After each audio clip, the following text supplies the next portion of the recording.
The wall is 3 meters thick, and it can't hold any weight at all. This appears in several 19th century buildings, hotels, stations, courthouses, theaters. Walls too thick for their function. Enormous halls with internal voids, hidden channels that carry no water, hidden metal structures where no one would step. From the outside, it looks excessive.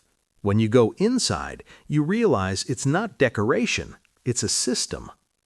Architects of the time recorded facades with meticulous details: towers, domes, ornamental railings, pinnacles, metal rods pointing to the sky.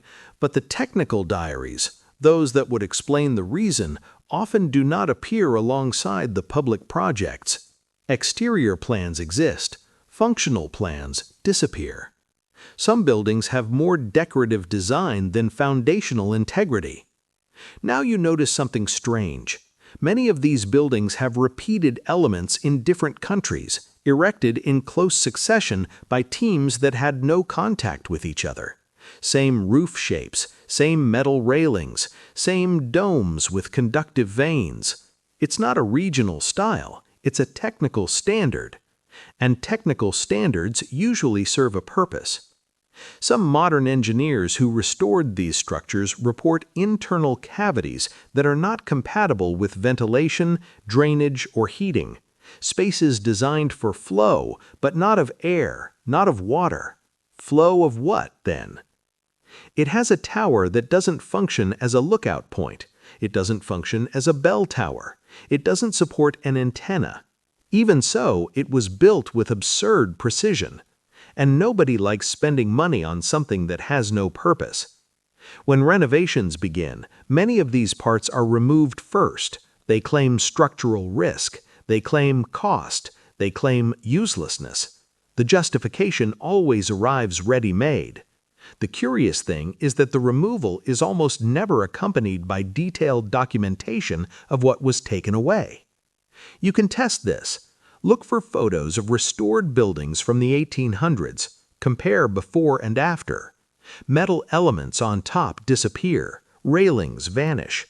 Pointed edges become smooth blocks, as if the building had been simplified. Architecture rarely gets simpler with time. It gets more complicated. Here, the opposite happened.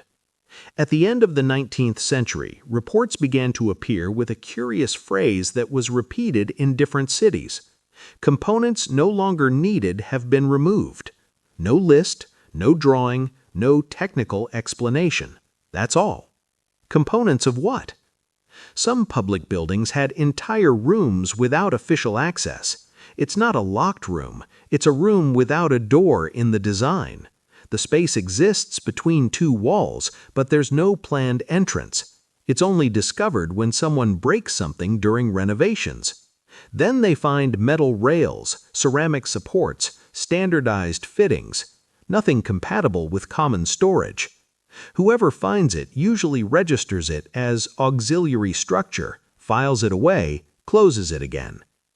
Another thing that bothers the restorer: vertical conduits that go several floors and end in ornamental metal pieces on the roof. They don't connect to the modern electrical grid. They're not part of the plumbing system. They're not chimneys either. The diameter doesn't match. The soot never appears. You climb to the top and find a piece designed like art but manufactured like hardware. Specific metal, controlled thickness, ceramic insulation, standardized screws. This isn't some improvised aesthetic detail. It's mass production. And mass production requires a purpose.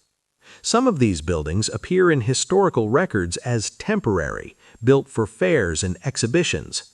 Temporary with solid stone, deep foundations, and heavy ornamentation. Then they say they were dismantled. Dismantled how, exactly?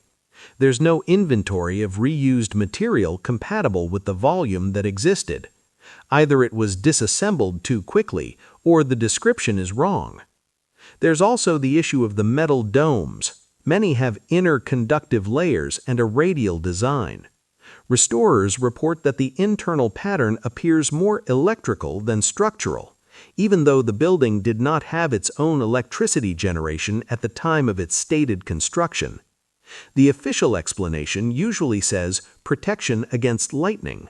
But lightning rods don't need complex geometry or multiple points interconnected by an internal mesh.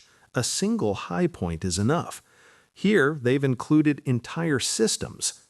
Systems are expensive. No one pays a high price for invisible ornamentation. And when these elements are removed, the building remains standing, but it loses strange thermal functions that some old reports mentioned: halls that maintained a stable temperature without active heating, internal galleries that did not accumulate moisture, large rooms with acoustics that were too clean for their size. After removal, these behaviors disappear. Structural coincidence happens, but when it happens in dozens of countries at the same time with the same type of component, it becomes less comfortable to call it a coincidence. In some restoration projects, the surprise doesn't come from what appears, it comes from what shouldn't be there. Ceramic blocks with embedded metal fittings, plates with circular wear marks as if something vibrated and was trapped in them for years. Short rails that lead nowhere, cut on both sides, deliberately interrupted. You imagine machinery, except there's no soot, no old oil, no typical engine residue. Too clean for something mechanical, too technical to be decorative. And here's a detail that often goes unnoticed. Many of these large 19th century buildings were erected before urban electrical standardization, but they were built with continuous vertical conduits, empty distribution boxes, and perfect internal pathways for cabling. Too much advanced planning for something that officially wasn't yet defined. Design usually follows necessity. Here, necessity seems to have followed design. There's an engineer's report that describes hollow columns with a vitrified internal lining. That doesn't reinforce the structure, that insulates. Internal insulation only makes sense when something passes through it: heat, current, discharge, flow. But the document stops there. It doesn't say what. Another odd detail: roofs full of metal elements forming networks. It's not a single piece, it's a mesh, interconnected, bolted together, repeated. When they remove it, they replace it with a modern smooth roof, and nobody misses it, because nobody knew what it did. You find old photos with those tops full of rods, railings, and archways. New photo, it's all gone, clean cut, as if it never existed. It's not wear and tear, it's removal. There are cities where several historic buildings underwent the same simplification within a few years. Different projects, different teams, the same sudden aesthetic choice: remove the metal parts at the top. Architecture doesn't change its synchronized taste like that without a strong reason. And when someone asks why, the answer is short: difficult maintenance. Maintenance of what if it was just for decoration? What's most intriguing isn't the isolated piece, it's the pattern repeated in places that shouldn't share any technical solution. You see the same type of ribbed dome on different continents, same internal design, same type of metal joint. It's not just appearance. When someone scans the structure, the internal conductive mesh appears with the same distribution logic. Not exactly the same, but too close to be an artistic coincidence. Architecture often copies style. Internal systems are a different story altogether. Some restorers discreetly report in technical documents that certain old buildings behave electrically during storms. This isn't an urban legend, it's basic potential measurement. Some structures accumulate static charge at levels higher than expected for their volume and material, as if the design favored its absorption. The standard effect doesn't usually follow ornamental geometry with repeated precision. Another thing that generates an awkward silence: insulating ceramic components in places where there shouldn't be any circuitry at all. Technical ceramic, not decorative, high-temperature composition. The same standard later used in industrial electrical systems. The estimated manufacturing date matches that of the building. You put insulation where there is a risk of conduction. You don't protect against something imaginary with expensive material. There are also continuous vertical voids from the basement to the top, aligned with upper metal structures. They are not chimneys, the width doesn't match. They are not old elevators, they don't have guide rails. They are not ventilation ducts, there's no side opening. They are shafts, that's all, shafts. An axis exists for flow, the flow of something. When these shafts were closed during 20th century renovations, reports emerged of thermal changes inside the building. Spaces that previously breathed began to retain heat.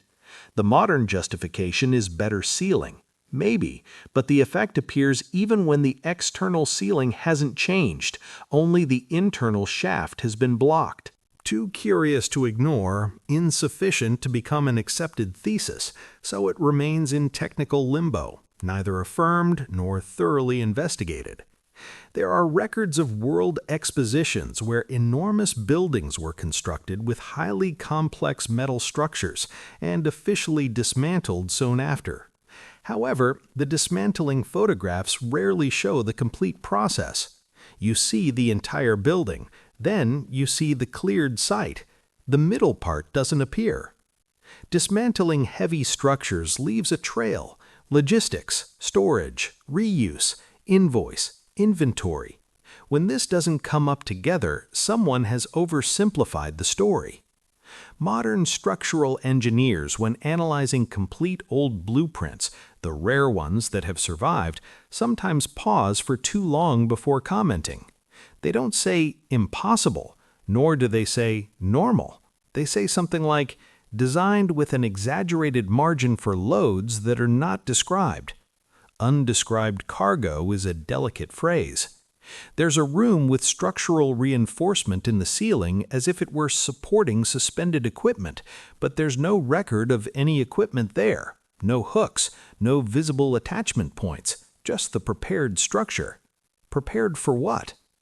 Some technical towers in old administrative buildings have internal access that is too narrow for comfortable human maintenance, but the perfect width for a modular rod to be fitted in, as if the tower wasn't designed for people to climb, but rather for components to fit into. This changes the interpretation of the entire piece.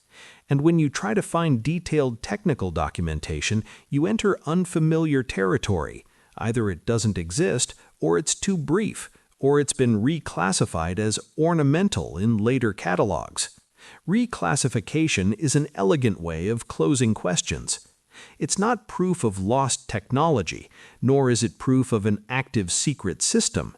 It's a set of engineering decisions that don't fit with the simplified explanations that came later. The feeling isn't one of a hidden answer, it's one of an abandoned question. When they try to reproduce some of these behaviors today, passive thermal stability, distributed atmospheric discharge, humidity control without an active system, the result is usually expensive, complex, full of sensors and fine-tuning. In 19th century buildings, some of this appeared without a control panel, without automation, without a surviving manual explaining the entire logic. Modern tests conducted on restorations reveal something curious. When you reconnect certain top metal elements that had been insulated, the electric field reading around the structure changes. It doesn't become a power plant, it doesn't generate direct usable energy, but the pattern of atmospheric charge dissipation becomes smoother, less peak, more distribution. Does this point to fundraising? Maybe not, but it does point to management. Managing is not the same as producing, and that difference matters. Another simple experiment that some teams conducted, mapping the temperature of thick interior walls with hidden cavities versus solid walls restored afterward. Those with cavities exhibit a slower gradient of thermal variation throughout the day. Thermal inertia driven by minimal internal circulation. It's not magic, it's physics, only applied in a more intelligent way than the label heavy ornament would suggest. The problem is that many of these hybrid systems have been crippled by hasty reforms. When you remove half of a technical component, the rest seems useless. It becomes historical decoration without function, because the function depended on the entire network. It's like finding only power outlets in a system that has lost its cables. There's also the acoustic issue. Certain older auditoriums have a clean sound response without modern treatment. Internal geometry combined with specific materials and hidden resonance cavities. When these cavities are sealed during retrofitting, the acoustics worsen, and then they install modern panels to correct it. They are correcting the effect that they themselves eliminated. None of this proves a forgotten secret technology capable of powering cities. There is no solid technical evidence for this claim, and when there is no evidence, you can't pretend there is. What does exist is something else: architectural engineering more integrated into the physical environment than we usually admit when we reduce everything to the style of the time. Partly climate knowledge, partly basic electrical knowledge, partly advanced materials for the period, partly a solution that fell out of use because new active systems became cheaper than maintaining complex passive structures. But when the popular explanation becomes simply "it was just decoration," something is not being explained properly. Architecture rarely invests heavily in useless globally repeated elements. Repetition is a signature of function, even if the function was poorly documented or later superseded. If you look at these buildings again not as monuments, but as giant environmental machines, suddenly several details cease to seem excessive. They become clues. If this topic comes up in the next video, start by comparing two restorations side by side, one that removed everything, another that preserved everything. The difference is obvious.